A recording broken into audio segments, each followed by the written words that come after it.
This episode of JJ Meets World is brought to you by Natalie Deutsch of Hatch Realty. Natalie has a proven track record to get your home sold faster and for more money. She is consistently focused on her clients' needs and wants throughout the entire process and make sure that they are well taken care of. If you're looking to buy or sell, reach out to Natalie today. On average, Natalie sells a home every 3.74 days. That's at least 2 a week.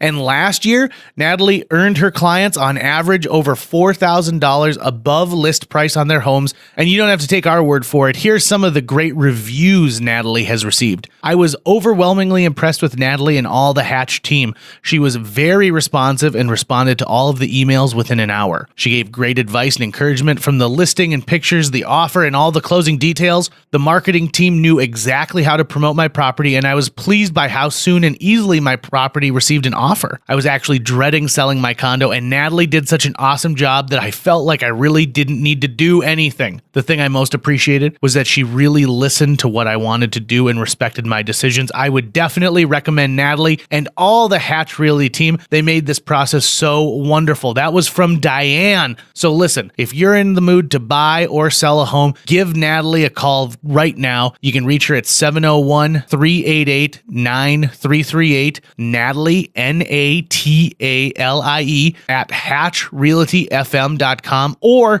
you can go to livefargomorehead.com. That's livefargomorehead.com and find out some information. Huge thanks to Natalie Deutsch of Hatch Realty for sponsoring JJ Meets World. Hello, podcast listener. This episode of JJ Meets World features Chris Hanson, a well-known radio personality, a well-known poker personality, and an all-around nice guy who says that he would tune out of our podcast. Thanks a lot, Chris. Also, Tucker and I talk about whether or not a beaver would bite off your genitals. All of this and so much more on today's episode of JJ Meets World. Don't forget to hit up patreon.com/JJ Meets World to support this podcast. 1, 2, 3, 4. J.J. Gordon, sort of like that Indiana Jones, in that he's always sniffing out his next adventure. Yes, he is. He's always interviewing guests so he can have them on his show and they can talk about pop culture, arts, and leisure. J.J. has his flag unfurled and he likes his french fries curled, and he's fun and then he twirls as he goes to meet the world. He will march into the rain even if his ankle sprained. Take a peek inside his brain. This podcast is called JJ Meets World. I'm not against skinny dipping, but I do have one fear when it comes to skinny dipping, and it's having my manhood bitten off by a beaver. I don't know why it terrifies me, but I think about that even if I'm skinny dipping in a pool. Do you think the beaver's going to see it and be like, I could block a lot of water with that thing? Well, I mean, you call it a wood. You call it wood, right? I got wood. And that terrifies me. Like, that is an irrational fear I have when I am skinny dipping. And I've probably skinny dipped 30 times in my life. I'd be more worried about snapping turtles or pike. Oh, see, now that's even worse. But also at the same time, they're like, you're a bigger animal. They would never come near you. Be like, no, I think that they would. The big thing you got to worry about is, are they below the surface of the water at the moment that you jump in? Because if they're right there, right, they don't see you coming and you jump right on top of them, that's when they get really defensive. And that's when they're going to bite your wiener off. You think so? I think so. I always thought that they would see it because, beavers have 2 eyelids. They've got a regular eyelid and then they've got a clear eyelid, which allows them to see underwater. Like frogs. Yeah, like frogs. Interesting. I'm pretty sure. My beaver facts go back. You sure you're not afraid of a frog biting your wiener off? No. Okay. No, because I feel like a frog biting my wiener wouldn't be a bite. He'd use his tongue. And my wiener has nothing in common with the shape of a fly. And I assume that's only what frogs eat are flies, right? Using their sticky tongue. I mean, I don't want to put words in a frog's mouth, but I assume so. Okay. Those irrational fears I find will govern my life experiences sometimes. So I remember specifically being at a lake cabin and they're like, oh yeah, there's, this cool like beaver dam from this little inlet. And I was like, I'm not going skinny dipping. I am not going to go skinny dipping. And the 7 or 8 other people I was with all thought I was a real wuss for not doing it, but I didn't. And today I still have my genitals intact. I don't like getting naked in front of people, and I don't like jumping into a body of water. So skinny dipping is anathema to me. Like I just cannot handle that. I would absolutely say, nope, not doing it. You think I'm a wuss? That's fine. I'm not doing it. I don't care what you think. Yeah. President Carter. Because that's who I assume you'd be skinny dipping with. Yeah, President Carter. I had and the reason I bring this up is I had a dream the other day where I was watching somebody who was attacked by a squirrel, and the squirrel went for his testicles because they're called nuts. Right.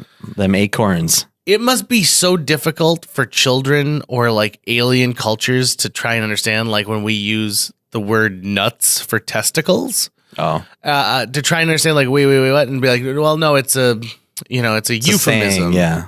It's a colloquialism. Majunk. And then do they have these things in other countries? Like in India, do they not call them nuts necessarily? Call them chickpeas. Sure, right. Do they do that? I have no idea. I want to know. These are the things I think about at night when I can't get back to bed. Oh, hit me right in the chickpeas. Also, I don't know why more like furniture stores, car lots haven't done Game of Thrones promotions where you change the word thrones to something that rhymes with it. For example, if I were running KFC, I would have the Game of Bones. Okay. And essentially, this is a 24 bone bucket. Game of Bones. Right. So you're a drone supplier. Drones. Game of Drones. If you're a real estate agent, like our sponsor, Natalie Deutsch, Game of Homes. Mm-hmm. Yep. You do see this game played a bit, but none of them are as deadly as the Game of Thrones. No. Although, what if it was the Game of Gnomes and it's one of those like Romeo and Juliet movies, but they got to know who's going to sit on the porcelain throne. Yeah, I think so. Which is a toilet. Yep. So maybe they got a little yard toilet for gnomes. Speaking of toilets, our guest today probably uses a toilet on a regular basis. Sometimes JJ figures out the segue at the beginning, and sometimes he just leans into whatever comes to head. Yeah, whatever the last thing I said was. So if I had said like, I only eat my corn on the cob. And speaking of corny, Chris Hansen did ask us, what kind of things do you talk about on this podcast? Because he in fact in this podcast talks about how he would tune it out. Yeah.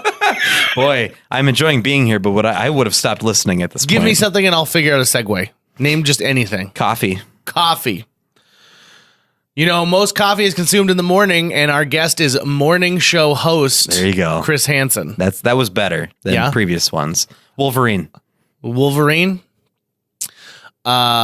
Hey, here's something you don't want to find in your pants, a Wolverine, just like our guest, Chris Hansen. I like this game. Listen, we got to get into this podcast. So Ancient history. Ancient history. Boy, our guest has been in radio so long. In fact, that's how we start. We talk about the ancient history of 20 years ago with radio. Chris Hansen, not only a well-known radio personality, but also a well-known poker personality. We get to have some fun. And he actually... did you know the thing he talks about with his parents? That I did not know. Okay, so this is what we call a tease. Yeah. So right away, Chris is going to talk to us about growing up and how his parents raised him. And I found it to be so interesting, and it follows through for the rest of the podcast. So I want you folks to download this and then tell your mom about it. This episode of JJ Meets World features Mr. Chris Hansen. JJ Meets World. Welcome to JJ Meets World, Chris Hansen. Chris Hansen, of course, you recognize the voice instantly, but as we were talking just before we started recording, you put a mic in front of someone with radio experience and they're not going to swear. Do you want to start off by swearing? Shucks. Oh, whoa. That is filthy, because I know the subtext. Jeepers. Yeah. Here's the thing. So by saying shucks, jeepers, gall darn it. Cripes. Yeah. So we all know what it implies. Right. You're just using a different word for it. So when it boils down to it, it's pretty much like swearing. I had some Mormon friends who'd say things like fudge. Fudge. You might as well say it at that point. Yeah. Right, We all because- know your intention. Yeah. So to me, it doesn't make a difference whether you're saying fudge or fuck. Yeah. But why, oh, why do we allow you to say fudge and get away with it? You can say to a baby, like, oh, you little mother fudger. And no one, No one thinks it's twice. They're yeah. like, it's adorable. See, I grew up, my household was very, very conservative, and my parents were anything that was close to a swear word wasn't allowed. Like if you would say Jeepers, what they really know that you're taking the Lord's name in vain. Right. Like that was what that word was. So that wasn't even allowed. And I never heard my parents swear once ever. Really? As a kid, yeah. So I was the youngest of three, and by the time my parents, I was older, my parents, I had thought they'd loosen up, nothing, but they didn't drink, they didn't swear. We went to church every Sunday. We went to church sometimes twice a week. Yeah, like that was just, so the Jeepers, the criminy, maybe you'd hear a darn every once in a while. That'd be about as bad as it would get. I'm really trying to figure out what happened to you then between then and now. I right? think it's that thing of, sometimes where you're pushed to one direction. Yep. When you're let go, you sling so fast that the rubber recoil. band effect. Mhm. The recoil. So I went from one end all the way to the other real fucking quick. Did that transition take place before you left the house or after you left the house? I would say right about the same time I was leaving the house. See, I was in high school. I had played sports and had numerous friends who got in trouble for underage drinking. And so that's when we found other ways to get the same effect that didn't require carrying around a 6-pack of beer, which would always get you caught. Yeah. Chris is one of those examples in my life of never meet your heroes. Stop. Because I remember him actually. So you used to, way back in the day, because you've been on a number of stations in the past. You've had a pretty awesome career. Was it Y94 or something? I can't remember what it was in like 97, Yep, 98. that had been Y94. And that was, at the time, that was the station with our age group that we were all suddenly into because we liked Chris and we liked Goat Boy.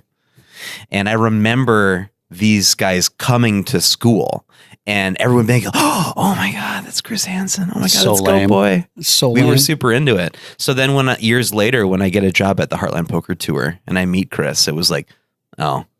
He's kind of a doof. Not even kind of. He just totally is a doofus. Yeah. What's it like to have a career that spans that long? I mean, it's sort of unheard of in the Yeah. radio business. So, people come and go pretty quickly. 1 second you're queuing up the next Kelly Clarkson tune, and the next second you're selling insurance. That's right. Yeah, that's about it. The whole thing started on just luck.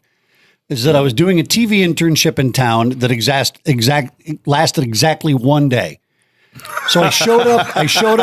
I was early because my mom and dad always gave me 2 rules when I grew up: always be on time and always be polite. Because those 2 things cost you nothing but can get you everywhere. Just be polite and be on time. It's actually really good advice. You don't have to be anybody, and if you show up on time and you're polite, that's going to be enough for a lot of people. So I'd showed up for the first day of the internship. And I had a polo shirt on and khaki pants. And the first person I ran into was the director of the TV station. And he's like, we have a button-down shirt policy. And now I'm a 19-year-old college student or 20-year-old college student. I'm thinking, well, this shirt has buttons. That counts, doesn't it? Like, I don't know what's going on. Like, it's a polo. It's got 2 buttons. And he's like, no, you're going to have to go home and change. So like my first day of my internship of being this sports journalist of what I really wanted to do in life, and I got sent home my very first day. So I went home. I found the only button-down shirt I had. It was wrinkled AF. And so then I had to I don't have time. Like I know we were leaving to go to Crookston, Minnesota that day. So I had an iron, but I never used the damn thing. So I just screw it, put it on and took off. By the time I got back to the TV station, the group that I was leaving with had already left. So to prove the point of how dedicated I was to my craft, I got in my car. Of course, I was a college student. I was almost out of gas. And I'm like, I didn't know how far it was to Crookston. I'm like, well, we'll just start driving. Let's see how fast I can get there and try to catch up with them. I ended up stopping in, I don't even know the small town on the way up there. Did I stop in Monoman? And anyway, I had to stop and I put the last $6 I had in my pocket Like before you kids had debit cards, if you Right. didn't have cash, it was a credit card or it was cash or a check. Well, and this is pre-cell phone too, Yeah, so you no, can't no, call yeah, them up and no. be like, "Hey, I'll just meet you in Crookston." No, there were no cell phones at that As far time. as they know, you've been kidnapped, right? Well, I'm sure that they were told that, or I was making a terrible impression, like I didn't show up because, Yeah.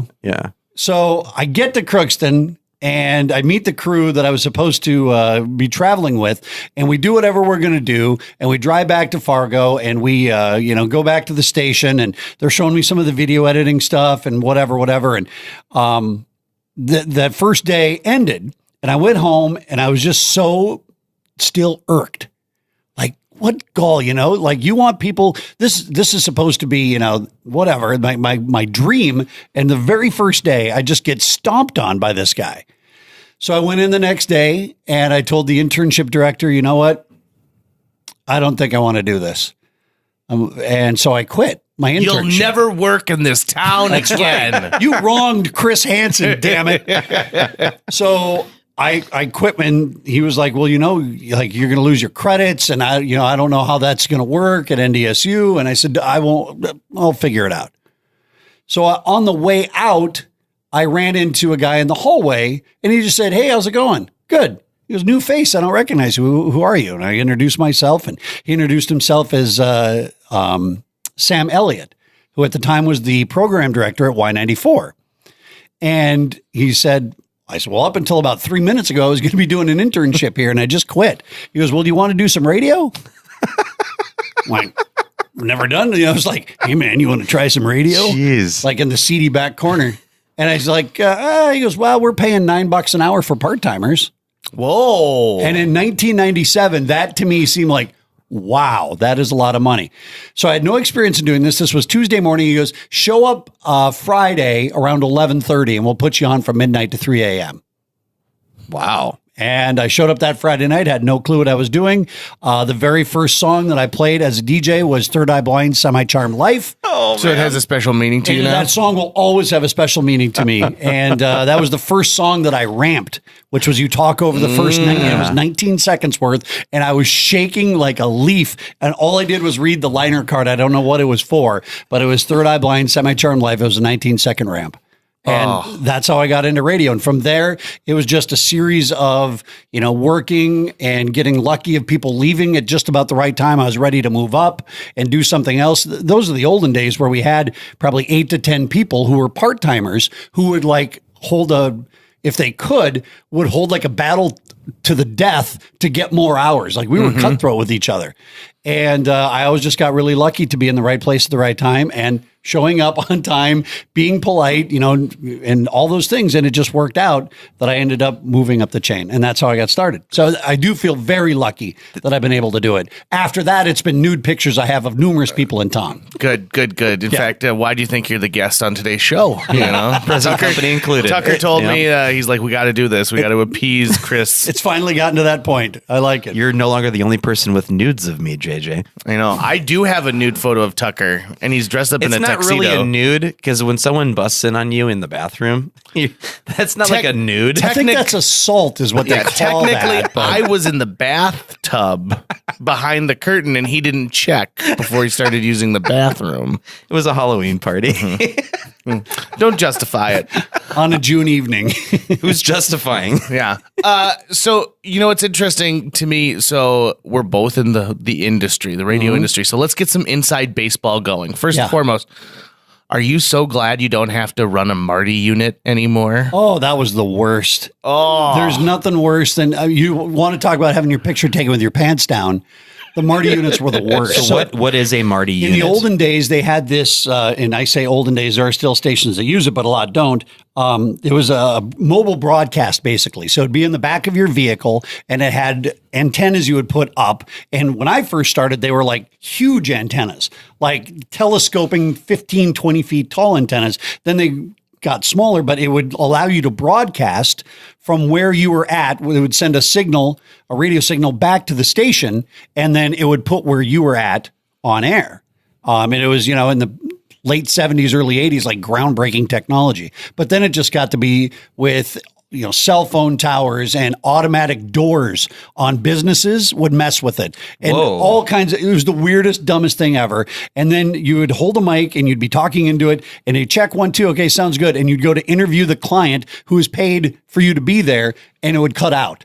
And it would just be like, it was the worst. Those things were so bad. And when he says like the back of a car, like it takes, by the time everything's said and done, it takes up the whole trunk space of an SUV. Wow. And then running, 150 foot of telephone line to try and like port into like their telephone system. Remote broadcasting has changed so drastically over the years that, everyone's got a cell phone, so they could just patch you in the way that, you patch in any other caller. Or like I use a lot when I'm doing a remote, I record it on my phone and then send it in via email. Yep. They chop the beginning and end off so that it's the 3, 2, 1. This is going to come in a little hot. And there you go. We are living in a golden age of being able to do radio outside of the building that you live in. Yeah, doing it wherever you would want or need to be. I mean, you look at what we're doing here. We just did a podcast class where we were telling people you've got the podcast machine that you need in your pocket with your cell phone. Yep. Anyone can be broadcasting at any moment. So you've had a chance to see it. When you started, they were still using carts. Yeah, we still had carts and CDs when I started. Yeah, which are carts look like little 8-tracks, and they've got the commercial, and you line it up. When you were doing it, was it still you had to go like take the actual cart for the carts and grab all of them, or could you hold them all in your hand? They were all in a huge wall, and you would look at the log, and it would say you need number 225, 818, whatever these numbers were, and you would go and grab those carts, and you would be grabbing them for the next person, is how we always did it back in the day. Okay. That was part of your shift, was as a courtesy, you would get the commercials lined up for the next person. And I think it's because a lot back in the day, it was a lot of people who didn't know how to show up on time and be polite. And so if they didn't show up on time, they'd come running in late and they wouldn't have their commercials ready and, whatever. And so I think that maybe it wasn't a courtesy, it was more of a fail safe for the next, jumbalone who was going to come in to do his radio shift.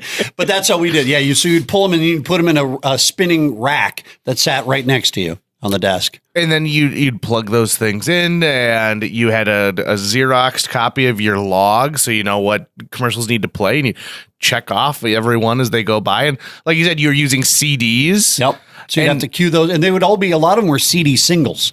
So they were CD singles that came, and you'd put them into a special kind of like CD holder that went into the machine, and then you'd push it down into the machine, and it would like be sitting there ready to go.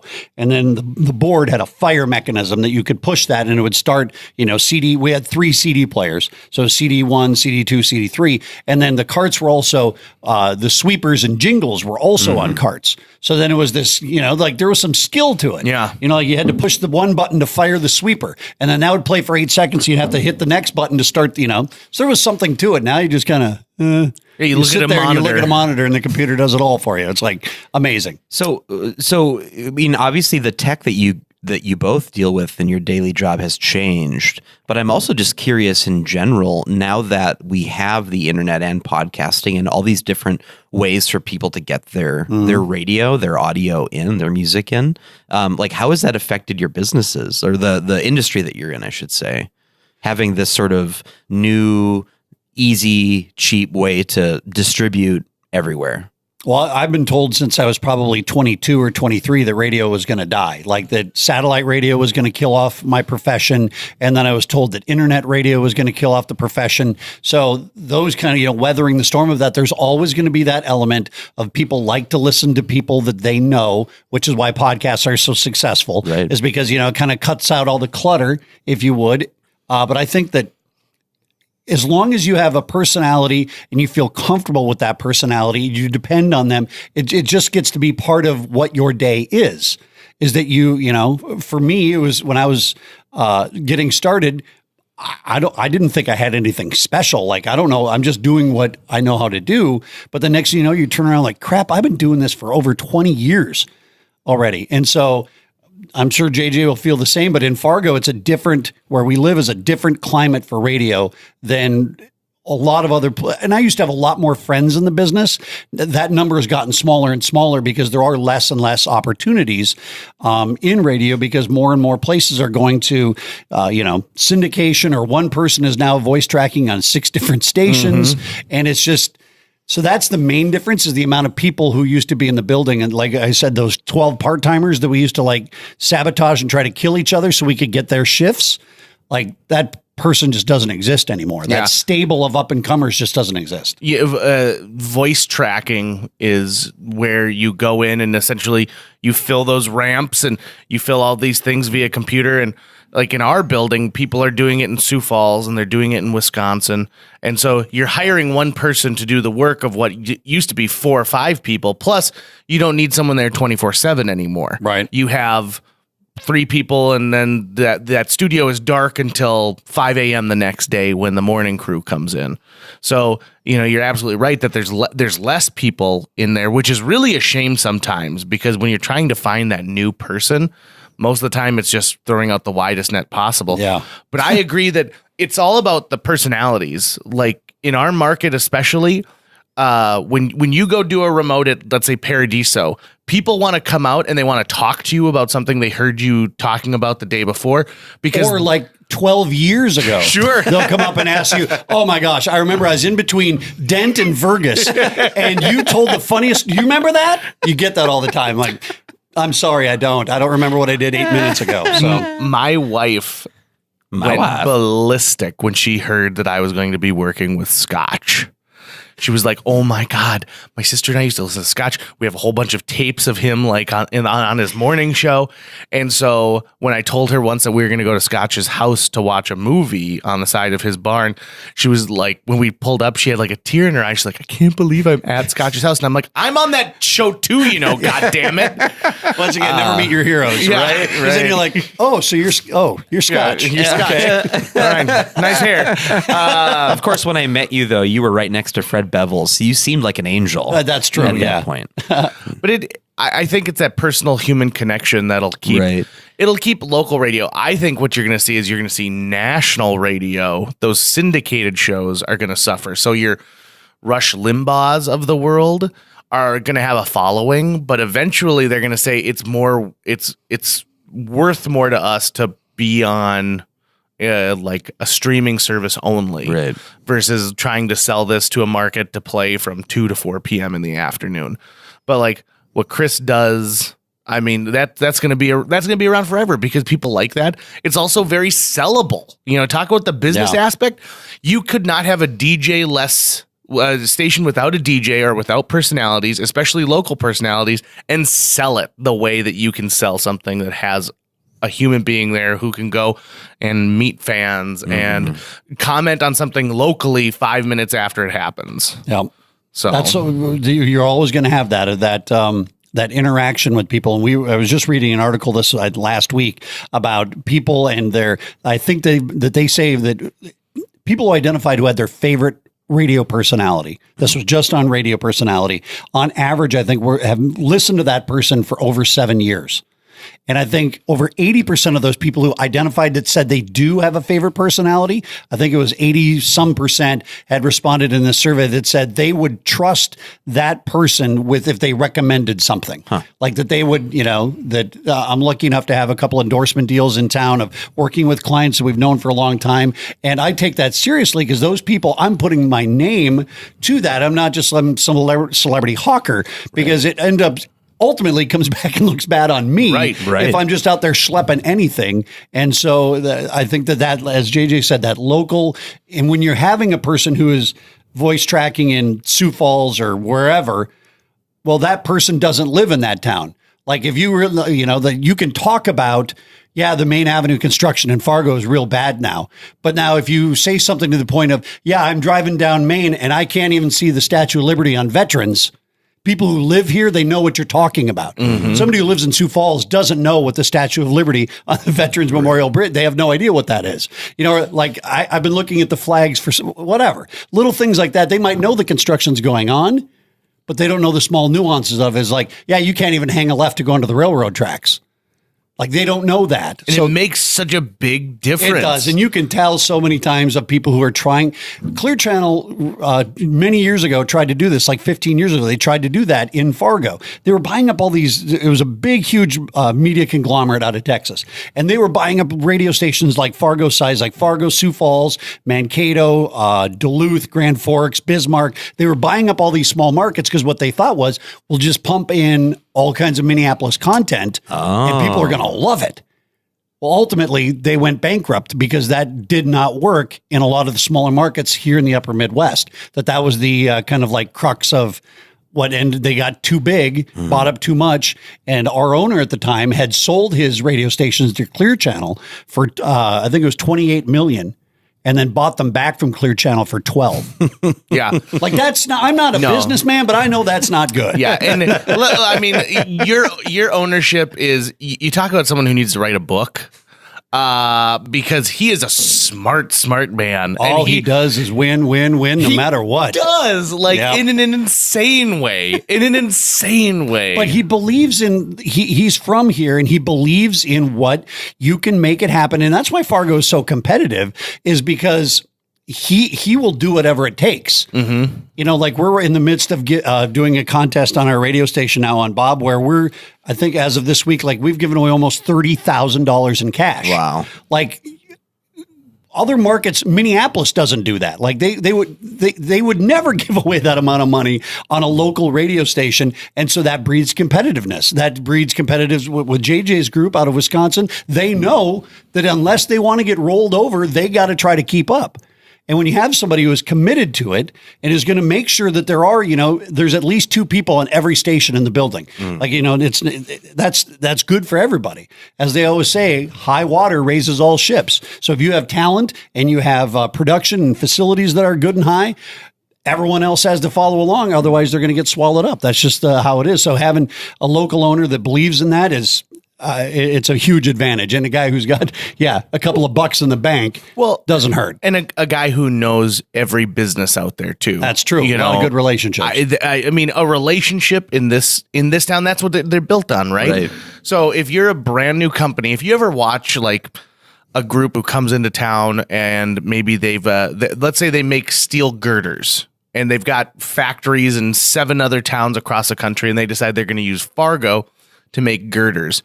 They come in, they're expecting this fanfare because they're going to open up the steel girder place, and there's some hesitancy to do business with them because you don't know. Yep. You don't know. Are you in here for the long haul? Because we've been buying our girders from this company that's a 6th generation family owned. Yeah, my dad bought girders from them. Yeah, exactly. That's kind of how it works. And a lot of towns are that way too, obviously, but Fargo is to the nth degree that, because we're all small towners. Yeah. Like nobody comes from a big city to come live in Fargo. Like you come from smaller towns, which Fargo is a smaller town. So if you grew up here, that is true. But a lot of us come from smaller rural areas. And so that you have a city that is based on those smaller, small town values, which sounds really weird, but that's how it is. I know it might sound schlocky for me to say it, but I don't think there's been a better time to live in Fargo than right now. You're probably as far as what it is compared to, not counting weather, not counting flooding and that kind of stuff, but just being, we live in a really nice, wonderful town where, low cost of living, low crime rate, very friendly people, very really good-looking economic growth, and we live in the 21st century, so we're connected to the rest of the world. Right.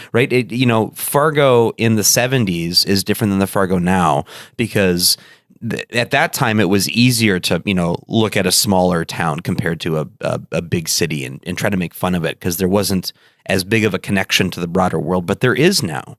And I would much rather live in a town like Fargo, where it just takes me 10 minutes to drive anywhere, than to live in a massive metropolitan area where, there's a lot of, cool things to do, but it takes you 3 hours one way to get there via subway. And then you got to deal with all this other stuff. So I really feel like we're living in sort of a golden time for this area. Yeah. By the way, is this what people are listening to? This is what they want? Like this kind of banter on this podcast is what they're looking. I want to give the people what they want. We go all over the map. Okay. Yeah.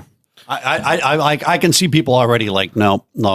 See, no. that's the difference between radio and podcasting, though. Oh, I should say that's the difference between podcasting and any previous broadcast medium is that it's a slower medium. So people who tend to listen to podcasts are like, yeah, I'm going to be listening to this while I commute today, or while I mow the lawn. While I'm driving to Crookston. Or, right, exactly. in an ill-fitting non-iron shirt that has been hanging in my closet since I was a junior in high school. Right. Do you remember what the car was, just out of curiosity? Yeah, that would have been my Dodge Intrepid. It was a green 4-door Dodge Intrepid at the time.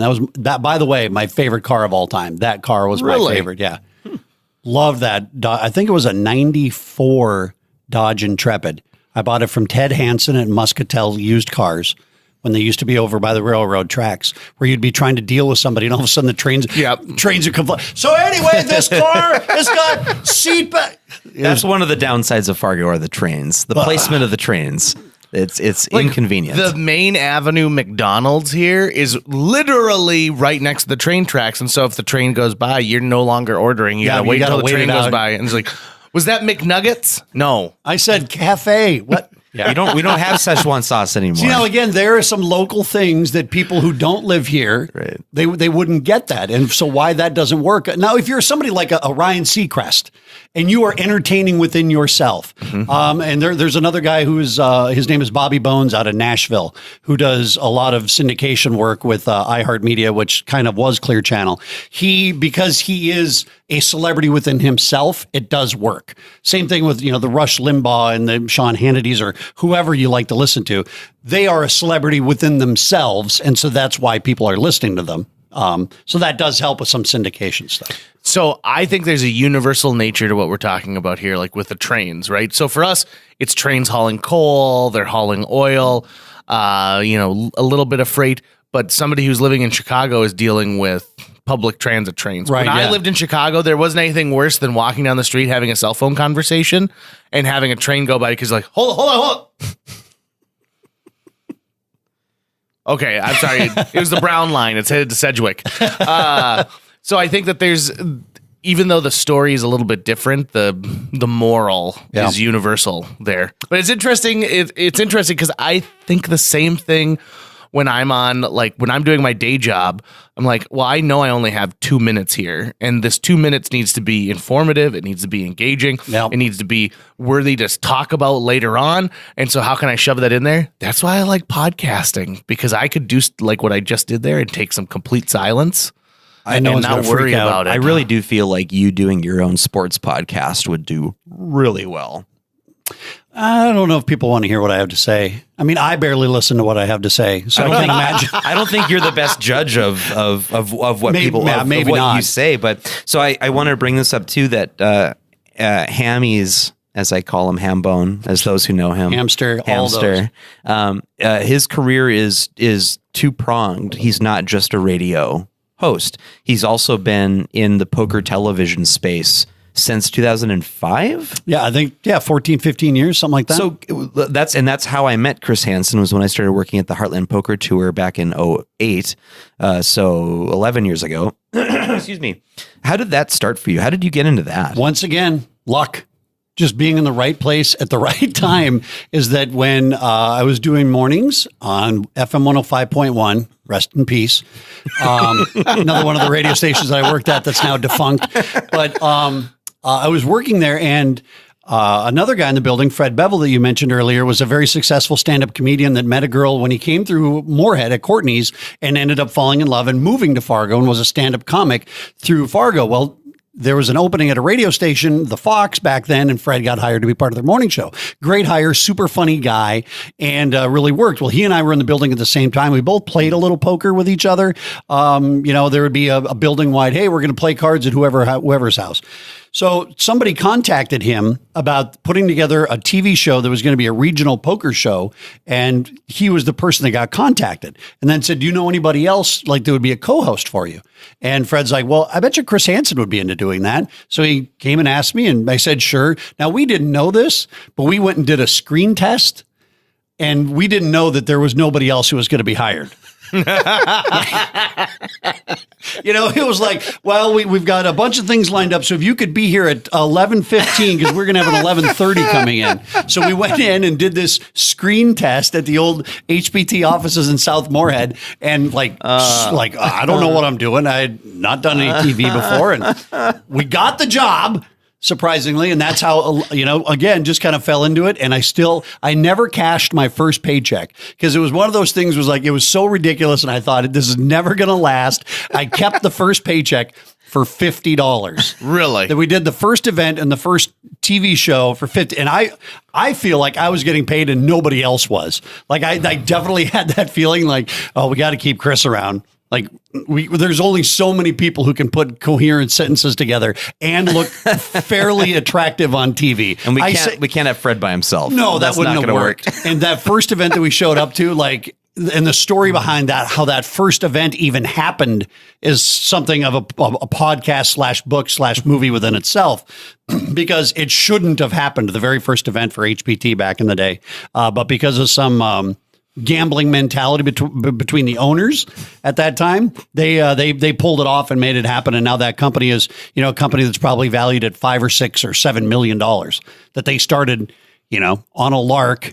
And so that's how I got into HPT. I moved from HPT when it was sold to the show I'm currently on, which is Poker Night in America. That's on CBS Sports Network on Monday nights. And I've been just super lucky to work with good people. And man, a lot of fun in a career that I never thought. Kind of weird how I got back into TV, but in a roundabout sort of way. And how people in Fargo have no clue that I do that.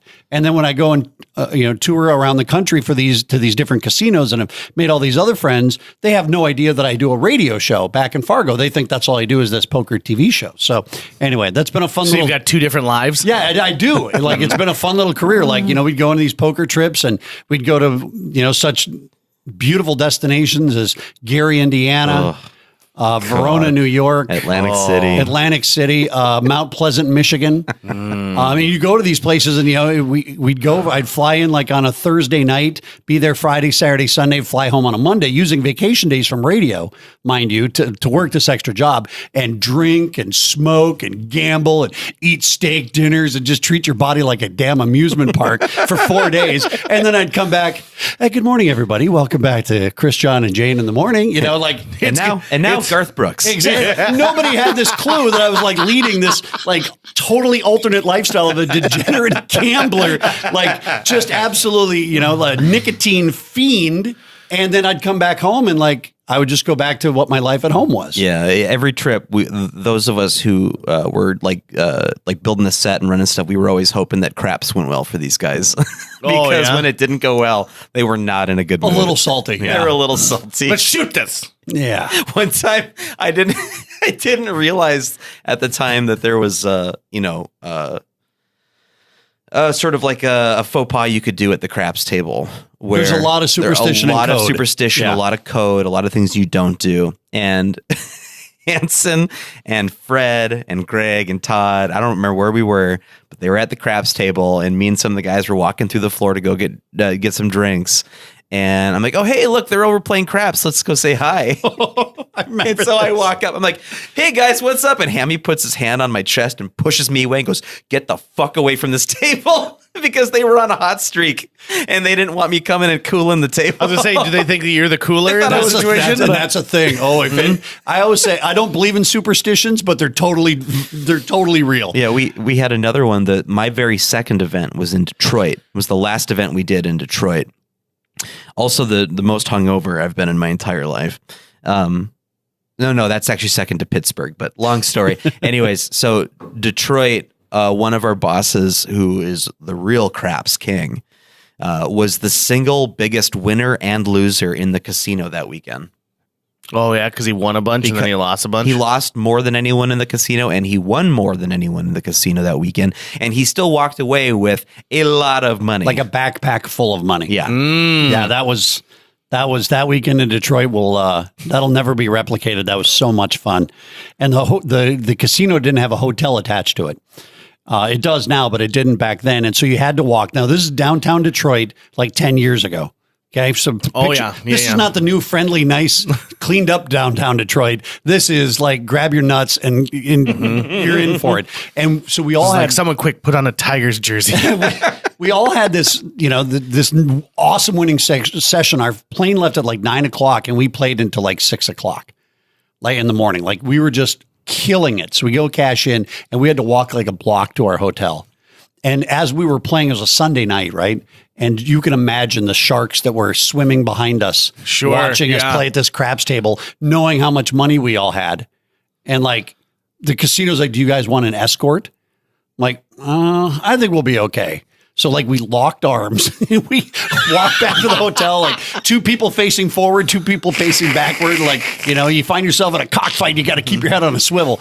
And like we got back to the hotel, had a couple of beers and packed up our shit and got to the airport. And I remember Greg at the time, like putting his backpack through the security with all this money in it. Like, of course, they're going to ask questions about it. Right. And he's not going to check that bag. No.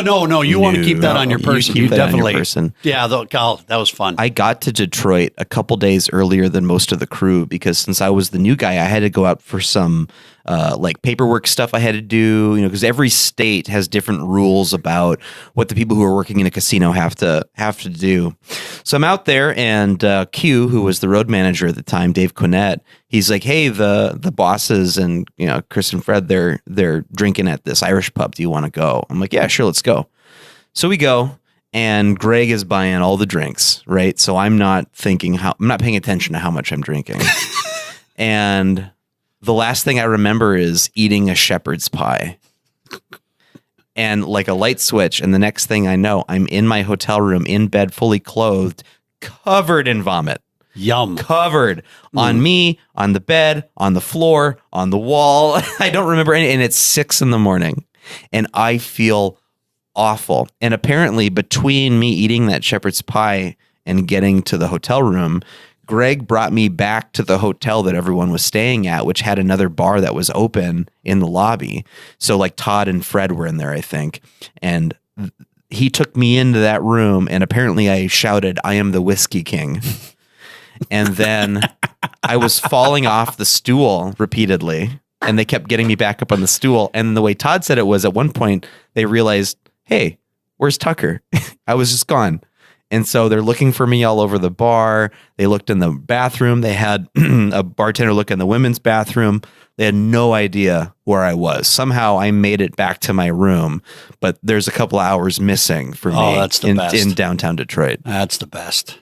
Oh, I love the story of the people who like, well, I was at this casino, no matter what town it is. And it's like, my flight doesn't leave until 10 a.m. the next day. So I bothered to not sleep at all. I'm just going to stay up all night. I'm going to gamble. I'm going to see what kind of stories that can be told. My wife doesn't listen to this podcast, but she's 100% a cooler. Oh, really? So much so that I don't go to casinos with Jill anymore. I would believe that. Yep. Because she's the type of person who sits there and be like, do you, maybe you're done. Maybe you're done now. You rolled 2 ones. Is that good? Oh, the best is someone walks up and all of a sudden, and as the dice are in the air, like everything goes in slow motion. You can see the individual pips on the dice as they're slowly falling towards the other end of the table. Just as somebody like Tucker, hey, guys. The dice.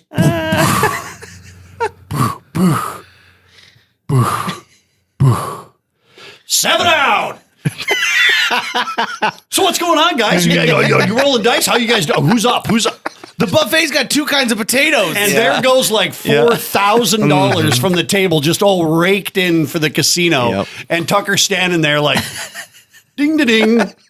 And all of us wanted to just disembowel him right there at the table. God, I love it. I remember trying to teach Jill how to play blackjack, and I said, okay, I'm not going to give you any advice on this next hand, so you do what you're going to do. And she's like, okay, I'm ready. And so she gets 2 queens, and she's like, split, please. And I went, fuck. God. And like showing against a 5. And so I was like, no, I'm done. We're done here. And she'll do that thing where she'll like kind of hold my shoulder and she'll be like, can I have some chips? Can I have some chips so I can go? Not even gonna be splitting gamble? Queens, bitch. Yeah, right. Exactly. I might as well just take these $5 chips and throw them in the garbage. Now, I will say this, where Jill is a horrible companion at a casino, she's a wonderful companion at a place like a water park, because she's going to bring something that you didn't think that you were going to need. Like, oh, I grabbed suntan lotion. Did you grab waterproof suntan lotion? Thank goodness Jill thought of that. Wives are good at doing that kind of stuff. Yeah. So for all of her faults in fun things, she makes up for in motherly things on the opposite side.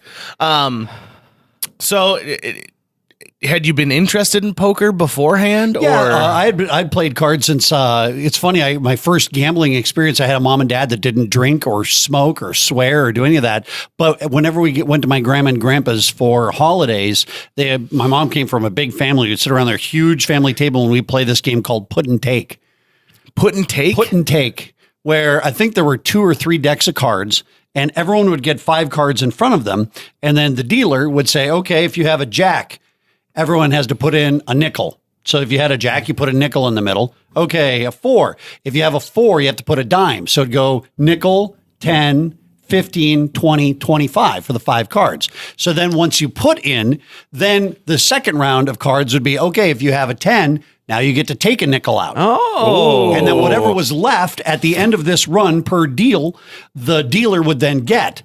And if the money ran out, that's just how it was. Like there was no, you didn't have to pay anymore. So you could play this game basically as a dealer, and you would, so we'd sit around and we'd have, but it's basically a coin flip. Yeah, right? There was just no skill involved, absolutely. But it was just, and I remember playing Put and Take a lot as a kid, and then in high school playing a lot of card games. And so I did have a little bit of knowledge, but when you got into it, our show was different because we weren't poker experts, where a lot of the shows at that time had poker experts on them. So Fred and I's role was basically just to kind of guide the action. But the cool thing was that at the time, Heartland Poker Tour was like local people. So we would be in, Deadwood, South Dakota, and everyone who was there was kind of, from that region. Real people, unreal money. Exactly. That was the thing was it was a weekend trip you could take with your buddies, and you could go to the casino, and for like a $350 buy-in, you could maybe win like $50,000. Now, if you're a plumber or a teacher or a bus driver or whatever, like a $50K in a weekend that you could just win was unreal. Like, wow, that's a lot of money. And so that's how that began. And our show was those kind of people. So we weren't there to beat up on these people. Like, even if we knew that was an obviously bad move or a bad play, they were amateurs just like the rest of us. And we all make tons of, I make more mistakes than I do things right when I play poker. And so it was more or less an entertainment of, hey, let's put these people on TV who would never have the opportunity to go to Vegas and put down $10,000 and play in the World Series of Poker. This was like, we were bringing the Vegas kind of TV production to your small hometown. And we always said that we'd go to Vegas and do shows and they would be terrible. Nobody would show up for our events, but we'd go to Tama, Iowa, in the middle of nowhere, and we'd have 500-600 people come and play. Because I always use the equation, when you're in Vegas within a 1 mile radius, there is 700 things to do. But when we go to Tama, Iowa, within a 1 mile radius, there is nothing else to do. We are all that is there.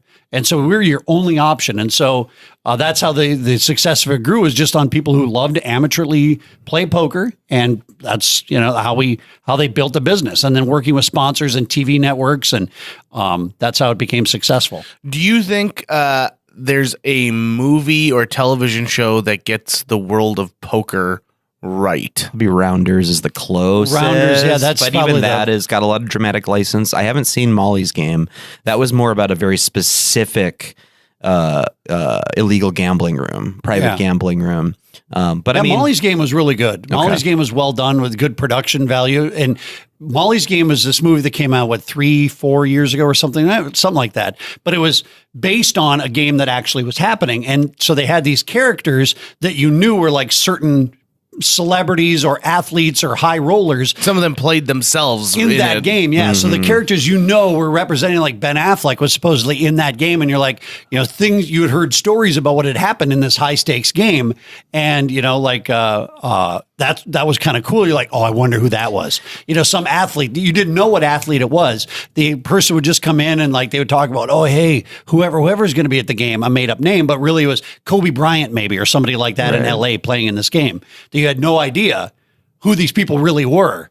And you always, kind of wondering, oh, I wonder who that was. When I worked at Poker Night, my favorite thing was I produced a segment called Poker Night at the Movies that Hammy was the host of, and the whole notion was about talking about poker scenes in movies. And what we would do is it would be Hansen, and then basically the sort of unofficial co-host was initially like Richard Roper, and then we brought in Jennifer Tilly and Phil Locke, who's a famous poker player. So we had this 4-person panel, and then we'd show them a poker scene from a movie, and then they'd talk about it, and they'd give it 2 ratings. They'd give it a rating for the poker realism, and they'd give it a rating for as a movie scene.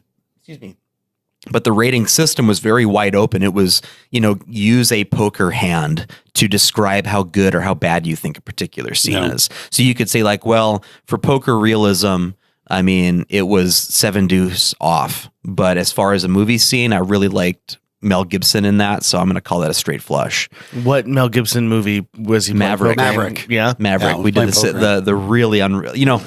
Poker scenes in movies rarely are realistic. Gambling scenes just in general. Like every time I see, and there are so many places that are guilty of this. Like you have people in advertising who don't know anything about it. They're just producing something with gambling. And so the famous scene of, like you'll see a billboard or an advertisement, and it's, some guy in a suit with dice in his hand, and the woman next to him is blowing on them, whatever for luck. Or you'll see they'll advertise craps, and they'll show a 7. Like 7 is the antichrist of poker of craps. Like it's the absolute antithesis. It's the worst thing that can happen to you. Right. But yet you put that on an advertisement for your whatever. So, or like in poker, one of the jokes was they'll have a poker advertisement, but they'll use chips that are from a blackjack table, which look different than poker chips do. Mm-hmm. And so, or they'll look down to the cards, and the cards will have the little black corner on them for blackjack. But they'll say you're playing poker. Like, nope, that's not how it works. But yeah, movies in general, the blowing on, rubbing both of them in your hand and having somebody blow on them for luck, like you'd get kicked out of the casino for doing that kind of shit. Most things that you see in poker scenes are just absolute faux pas at an actual poker table. Yeah. So, or hands that happen once a year, right, across the poker world. Like, oh, really? Somebody has a straight flush to the ace versus 4 kings or something like that happens. Well, it probably happens a lot, but in real life, it doesn't happen. It just doesn't happen. And like, I think of the Cincinnati Kid, where they're playing that big private game, and the big timer, I forget the character's name, but he kind of goes all in, and then Steve McQueen has someone just come up from the rail and just give him more cash, basically put him further into the pot. Yeah, that just doesn't does not happen. People who splash the pot or think they're like John Malkovich in Rounders, right? And he'll splash the pot whenever the fuck he wants. That's right. Exactly. That's right. See, I will splash the pot whenever the fuck. So actually, okay. So there's a really amazing Matt Damon interview on the internet about that scene in particular, where when Malkovich came in for like 1 day of filming, because they didn't need him for that long, and everyone was all excited on the set about Malkovich coming in. And so they do like the first take, and I guess Malkovich took the accent and went like up into the rafters with it, and then down into the floorboards, and just did a ridiculous, over the top, nonsensical accent. And after the take was done, like the whole, like the crew like applauded, they were all excited, and Matt Damon was wondering what was going on. And I guess Malkovich leaned over the table to him and whispered, "I am a terrible actor." For being such a memorable character in a movie, he has such a small role in Rounders. John Malkovich did that. Freddie KGB. Freddie KGB. Yeah, he has such a small role, but it's so memorable, and that's how you know that like you've got a serious actor who literally can be on screen for maybe 5 minutes of an hour and 40-minute movie, and you remember it like. Right. Oh, he makes such a phenomenal villain in that movie. Easy to hate. You know, Pause right there. Carrie is here. Okay. So, and we are just about at 1 hour. Okay. So I've got two more things. Go for we'll it. I'm going to up. go talk to Carrie. So when I think of famous poker scenes in movies, one of the things that comes to my mind is the beginning of the Ocean's 11 remake, where Brad Pitt is teaching poker to a bunch of Hollywood, it's soon to be A-listers. So like Josh Jackson and those guys are there. And apparently when Matt Damon saw the movie, he was like, oh shit. Because this is exactly the class that he took when he was researching rounders. Like those things actually, yeah. He was like, I'm so embarrassed because they're making fun of the thing that I had to do. Have you ever seen the movie The Grand? So I tried to get Tucker to watch The Grand for a long time because I thought this is a poker movie where poker is a main character of the movie along with all these other people. For those of you who haven't seen it, it's a mockumentary. Woody Harrelson is the grandson of a Las Vegas casino owner, and they have an annual poker tournament called The Grand. Yep. And David Cross is in it, and Cheryl Hines. Cheryl Hines, who's a real poker player, like loves to play poker herself. Yep. And, Richard Kind plays an amazing character in it. When you talk about the internet pro. Yeah, the internet pro, but everyone thinks that he's the guy who just randomly won a spot on poker.net.com. That he was searching the internet for fireplace pokers and wound up on this site, and now I'm here. I like that movie a lot. It's not perfect, it's not great, but it is a love letter to poker. It does make fun of poker a lot. Like, the small nuances, like when David Cross's character gets a poker sponsorship, he has to wear this ridiculous hat. It's huge. And it's just so dumb. But at the time, like that was during the poker boom in 2004, that was like dead on of what life was actually like. And the other, it's kind of like a Waiting for Guffman meets poker. And that was so fantastic. Love that movie.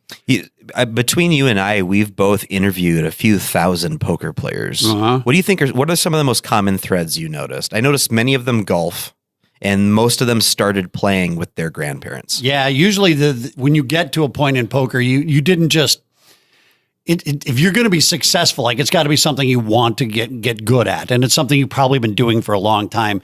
And I think the common thread through poker players, most of them is you have to separate yourself from money. Like that's tough for a lot of people to do. Like my wife, when she's been to Vegas with me, like for her to put $20 into a slot machine is like she must have took out a second mortgage on her house. Like that's no way. I can't do that. So I think separating yourself from money and being a lot of poker players are really good. Like the successful ones are really good at reading people. Like that's one of those things. Like the famous gambler from Kenny Rogers. You got to learn what people are. What's their deal just by looking at them or how they hold their cards or look in their eye and try to get something of them. And so I think that's something that poker players have in common is that most of them that are at a high level can read you about pretty much anything you would want. And using subtle cues of you're doing this and you're doing that, it probably means this. That's part of the game that you can't teach somebody. You only get that through experience. Like you have to sit there for hours and hours and hours to pick up on those things to see what works and what doesn't work. Man, Chris Hansen, you've been an awesome guest. Thank you so much for being here. This is going to be on the internet then. This is on the internet forever. Okay. So it's also one CD. We burn one CD of every episode and then just send it to a random person. I got to be honest, the only podcast that I think I've really ever listened, well, there's two of them that I ever really listened to was Sword and Scale. It's a true crime podcast that's been going for like 7 or 8 years.